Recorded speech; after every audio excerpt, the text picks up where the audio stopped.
Uttar Pradesh home guard जवान लगातार मांग कर रहे हैं कि भाई उनको भी पीएफ का फायदा दिया जाए, पेंशन लाभ दिया जाए और पुलिस कांस्टेबल के बराबर ड्यूटी करने की वजह से उनको भी पुलिस कांस्टेबल के समान मानदेय दिया जाए। इसके साथ साथ नई भर्ती आने वाली है तो उसको लेकर अब होमगार्ड जवान मांग कर रहे हैं कि भाई हम जवानों को नियमित कर दिया जाए।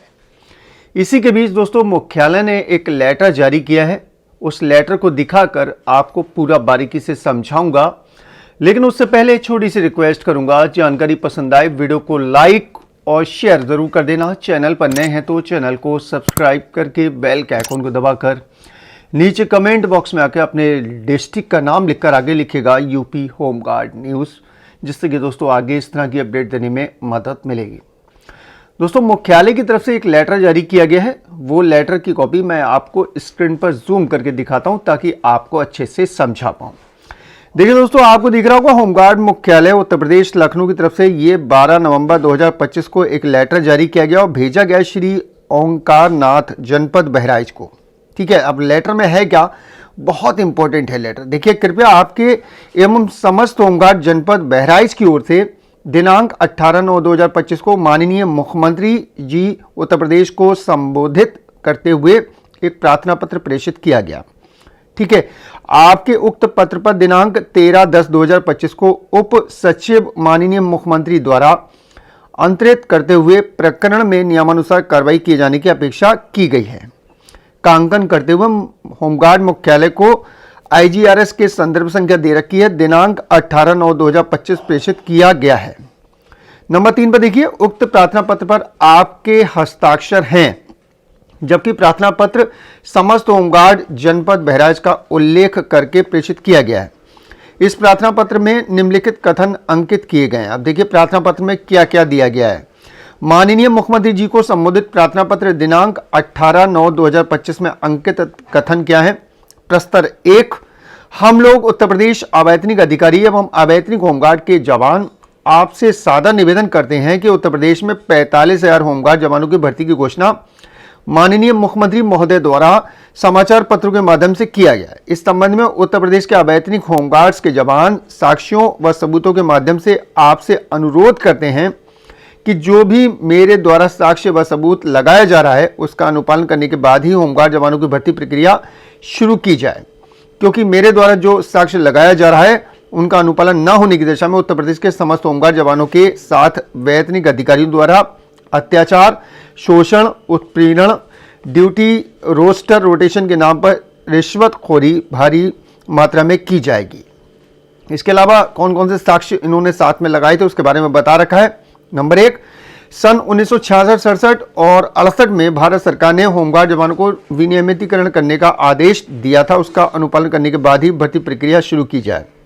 नंबर 2, झारखंड राज्य के होमगार्ड जवानों द्वारा माननीय सर्वोच्च न्यायालय में योजित मुकदमा स्पेशल रेट संख्या दे रखी है इन्होंने, में आदेश हुआ है कि झारखंड राज्य समेत भारत के सभी राज्यों के होमगार्ड जवानों के लिए समान कार्य के लिए समान वेतन देते हुए पुलिस के समान समस्त सुविधाएं उपलब्ध कराई जाए। आदेश दिनांक 18/7/2024 में हुआ, इसका अनुपालन किया जाए। नंबर 3, महामहिम राज्यपाल महोदय उत्तर प्रदेश श्री राम नाईक जी के द्वारा भी विनियमितीकरण का पत्र पूर्व मुख्यमंत्री माननीय श्री अखिलेश यादव जी को भेजा गया। इसका संख्या इन्होंने यहाँ पर दे रखी है। ठीक है, दिनांक 6/4/2015 को दिया गया, उसका पालन किया जाए। नंबर 4, श्री कृष्ण यादव बनाम राज्य सरकार, ये एक संख्या दे रखी है मुकदमे की, मुकदमा नंबर है। ठीक है, माननीय उच्च न्यायालय इलाहाबाद के समान कार्य समान वेतन के आदेश का पालन किया जाए। नंबर 5, भारतीय संविधान के अनुच्छेद 14, 19 और 23 के प्रावधानों का पालन नहीं किया गया है।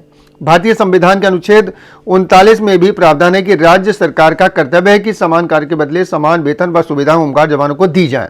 नंबर 6, श्रीमान जी अवैतनिक होमगार्ड जवानों को सरकार की ओर से नियमित कर्मचारियों के समान सुविधाएं जैसे स्वास्थ्य बीमा, ईपीएफ, यात्रा भत्ता, महंगाई भत्ता, फंड, ग्रेजुएटी पेंशन जैसी जरूरी सुविधाएं प्रदान नहीं की जा रही हैं। इस स्थिति में न केवल हम स्वयं सेवकों को मुख्य धारा से वंचित कर दिया गया है, बल्कि हमारे व हमारे परिवार को भी कठिन बना दिया गया है। आगे देखिए नंबर 7, भारत शासन का आदेश अवैतनिक होमगार्ड जवानों के विनियमितीकरण का हुआ था, उस आदेश का अनुपालन किया जाए। नंबर 8, श्रीमान प्रमुख सचिव होमगार्ड उत्तर प्रदेश शासन के लखनऊ पत्र संख्या दे रखी है।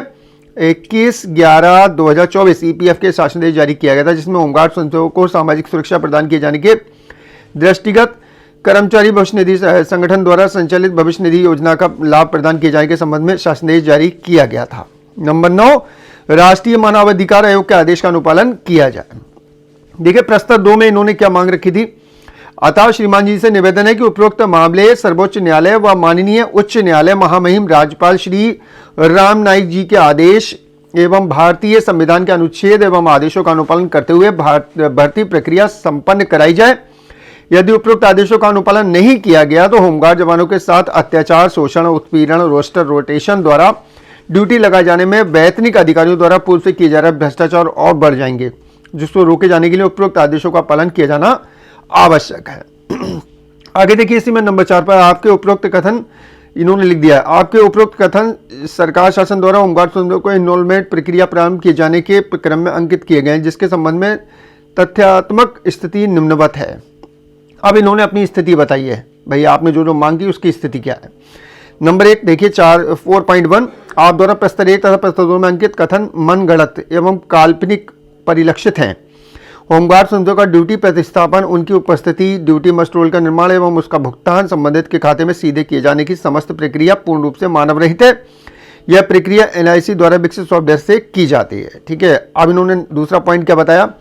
प्रस्तर 1 के उप प्रस्तर 1 व 7 के संबंध में उल्लेख है कि होमगार्ड स्वयंसेवकों को नियमित किए जाने के प्रसंग में ना तो भारत सरकार और ना ही उत्तर प्रदेश सरकार से किसी प्रकार का कोई निर्देश प्राप्त हुआ है। इस संबंध में विधानसभा सत्र के दौरान माननीय सदस्यों द्वारा कई बार प्रश्न भी किया गया था, जिसके प्रति उत्तर में मुख्यालय और प्रशासन स्तर से अवगत कराया जा चुका है कि होमगार्ड स्वयंसेवकों का पद पूर्णतः अवैतनिक एवं स्वयंसेवी पद है, अतः नियमित नौकरी का औचित्य नहीं है। वर्तमान में उपलब्ध होम स्वयंसेवकों द्वारा पुलिस बल के साथ मिलकर समस्त कार्यों एवं दायित्वों को सकुशल संपन्न किया जा रहा है। अगले देखिए 4.3 प्रस्तर 1 के उप प्रस्तर 2, 4 व 5 के समस्त उल्लेखनीय है कि होमगार्ड स्वयंसेवकों की सेवाएं उत्तर प्रदेश होमगार्ड अधिनियम 1963 तथा संशोधित 1972 द्वारा तथा समय समय पर शासन द्वारा दिए गए निर्देशों अनुपालन संचालित होती हैं। माननीय सर्वोच्च न्यायालय उच्च न्यायालय द्वारा विभिन्न रीट याचिकाओं में पारित निर्णय के क्रम में होमगार्ड अनुभाग उत्तर प्रदेश शासन के पत्र संख्या दे रखी है। इन्होंने 16/12/2016 से होमगार्ड स्वयंसेवकों का ड्यूटी भत्ता, पुलिसकर्मी के न्यूनतम वेतन 18,000 रुपए को 30 दिन के माह के आधार पर 600 रुपए एवं इसमें शासन द्वारा समय समय पर निर्धारित महंगाई भत्ते को जोड़ते हुए अनुमान किया गया है। महंगाई भत्ते की दर में वृद्धि के साथ उनके दैनिक ड्यूटी भत्ते में भी परिणाम स्वरूप स्वतः वृद्धि होती है। इस प्रकार के बिंदु पर विधानसभा सत्र के दौरान माननीय सदस्यों द्वारा किए गए प्रश्न के उत्तर में मुख्यालय एवं शासन द्वारा होमगार्ड अनुभाग उत्तर प्रदेश शासन के पत्र संख्या दे रखी है 23/9/2019 के संबंध में अवगत कराया जा चुका है। अतः इस प्रसंग में कोई अन्य नीति तैयार करने का कोई औचित्य नहीं है। आखिरी पेज देखिए दोस्तों, प्रस्तर 1 के उप प्रस्तर 3 के संबंध में उल्लेखनीय है कि महामहिम राज्यपाल द्वारा तत्कालीन माननीय मुख्यमंत्री महोदय को प्रेषित किए गए पत्र में अद्यतन कोई भी आदेश व निर्देश पारित नहीं किए गए हैं। होमगार्ड स्वयंसेवकों के नियमितीकरण के प्रसंग में रिपोर्ट बिंदु 4.2 में अंकित है। 4.5 देखिए, प्रस्तर 1 के उप प्रस्तर 6 के संबंध में उल्लेखनीय है कि आवेदक द्वारा राज्य कर्मचारियों की भांति सुविधाएं दिए जाने का अनुरोध किया गया है। इस संबंध में अवगत कराना कि होमगार्ड स्वयंसेवकों की सेवा उत्तर प्रदेश होमगार्ड अधिनियम 1963 तथा संशोधित 1972 द्वारा समय समय पर शासन द्वारा दिए गए निर्देशों के अनुसार संचालित होती है। इस पर राज्य कर्मचारियों का कोई नियम या नियमावली अथवा शासन देश लागू नहीं होता है। ठीक है, नंबर अगला देखिए, इसमें दे रखा प्रस्तर 1 के उप प्रस्तर 8 के संबंध में उल्लेखनीय है कि होमगार्ड मुख्यालय के पत्र संख्या दे रखी 21/11/2024 के माध्यम से होमगार्ड स्वयंसेवकों के ईपीएफ से संबंधित जिस प्रस्ताव को शासन भेजे जाने का जिक्र किया गया उस पर अद्यतन शासन स्तर से अंतिम निर्णय नहीं लिया गया है। होमगार्ड विभाग द्वारा किसी भी प्रकार से मानवाधिकार का हनन नहीं किया जा रहा। देखिए अंतिम निर्णय अभी ईपीएफ पर नहीं लिया गया, क्लियर कर दिया है इन्होंने। ठीक है, उपरोक्त तथ्यों के क्रम में आप द्वारा प्रेषित किए गए उपरोक्त पत्र दिनांक 18/9/2025 पर किसी अग्रेतर कार्रवाई की आवश्यकता न होने का दृष्टिगत पत्रावली कर दिया गया है। राजकुमार आजाद, वरिष्ठ स्टाफ अधिकारी। तो इस तरीके से विभाग ने पूरा वर्णन कर दिया, पूरा अपना पलड़ा जो है वो छाट दिया। ठीक है, अब ईपीएफ का तो कार्रवाई भी शुरू हो गई थी, समिति भी गठित कर दी गई थी, यहां तक कि अधिकारी नामित कर दिए गए थे कि भाई पीएफ खाता सभी जवानों का खुलवाया जाए। अब ये दोबारा कैसे हो गया कि भाई अभी तक इस पर कोई निर्णय नहीं हुआ, जबकि निर्णय हो चुका था।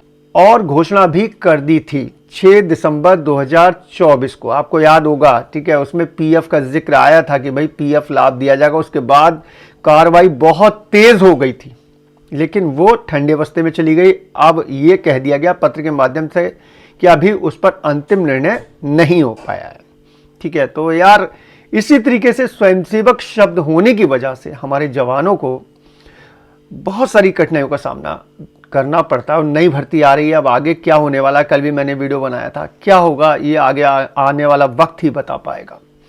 फिलहाल आप लोग भी कमेंट बॉक्स में आकर अपनी राय दीजिएगा। जानकारी पसंद आई हो वीडियो को लाइक और शेयर कर दें। चैनल पर नए हैं तो चैनल को सब्सक्राइब करके बेल के आइकन को दबा लें, ताकि फ्यूचर में इस तरह का हर अपडेट आपको हमेशा टाइम से मिलता रहे। चलिए दोस्तों, चलता हूँ, अपना ख्याल रखिए, परिवार का ख्याल रखिए, फिर मुलाकात होगी। Thank you.